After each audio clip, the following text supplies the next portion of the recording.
Millennia ago, Tacitus wrote, "Great empires are not maintained timidly." In the eternally broiling sea of politics, this may be counted as a steadfast, if not somewhat ugly, truth. It is in this truth that we may find the mote of virtue that acts as seed and sire to the genocide and lies of our leaders. The great and bountiful Western Empire, willingly walking the ever finer line above the precipice of its own destruction.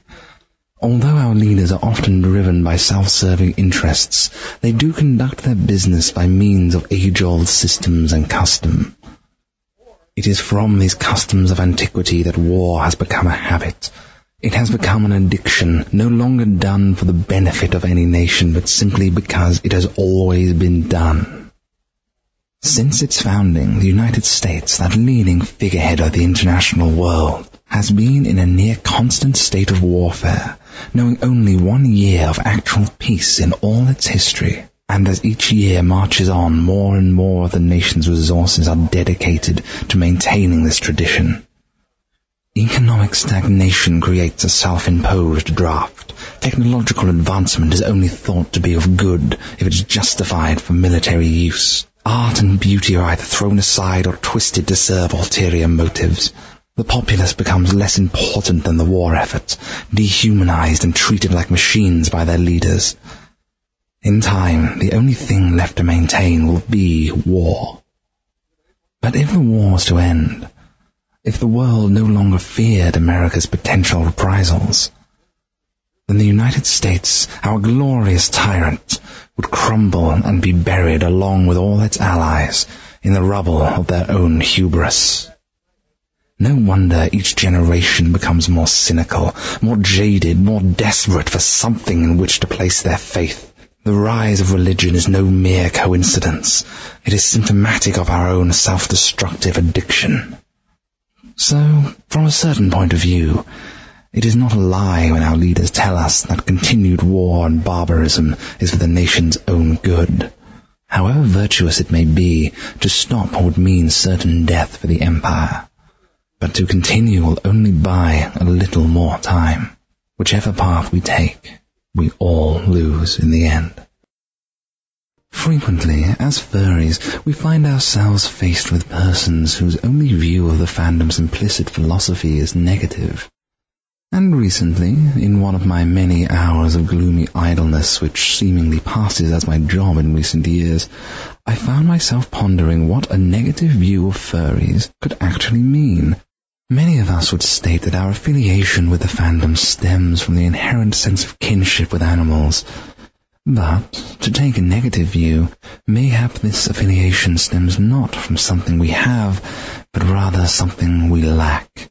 Could it be that the source of our ingrained philosophical attraction comes not from kinship with animals, but rather a lack of kinship with humanity? From our earliest ages, despite the many myriad efforts of our parents to shield us, we become exposed to the vast moral discrepancies of the world.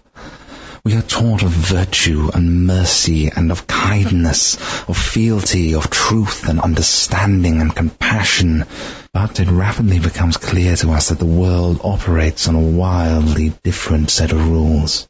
We soon come to know man's inhumanity to man, and in a fundamental sense it sickens us. A deep part of us screams that this is not the way.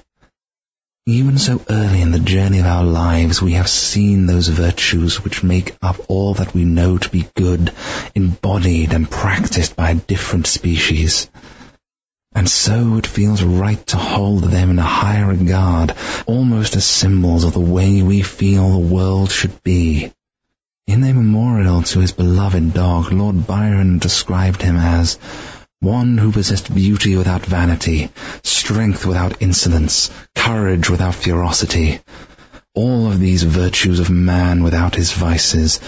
This praise, which would be unmeaning flattery if inscribed on human ashes, is but a tribute to the memory of a dog.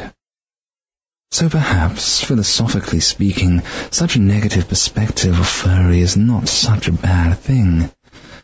Both Aristotle and Plato agreed that a person of sound mind would always instinctively pursue a course of action that they perceive to be right and good. So although our course of action may be somewhat unconventional, for many of us it is the undeniable pursuit of the good and of the beautiful.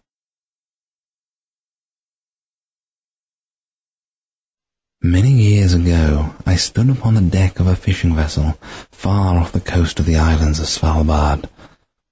As I gazed out at that pale horizon, I knew that nothing but ice and death would lie between me and the world's northernmost extremity.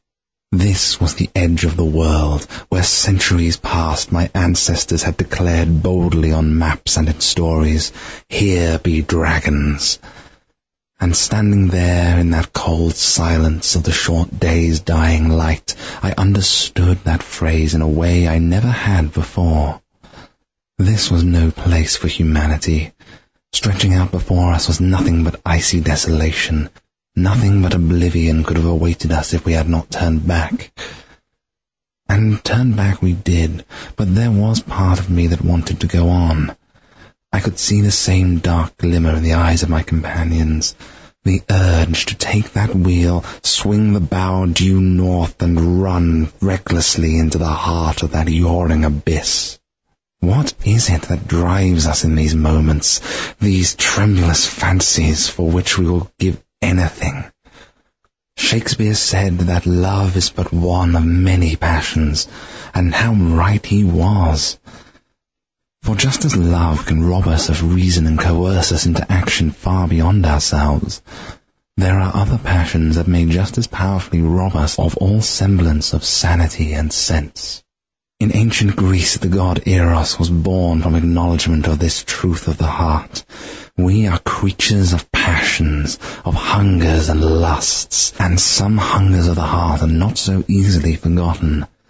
They take hold and build, and they smoulder and burn until they consume you. And when those hungers, those great passions have a hold of you, you will give everything you have, everything and more to sate them.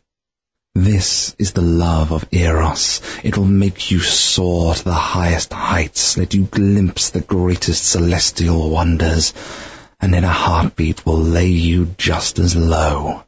The wholehearted pursuit of such great passions may never get you anything tangible, but if you do come through it, one way or the other, you will never be the same.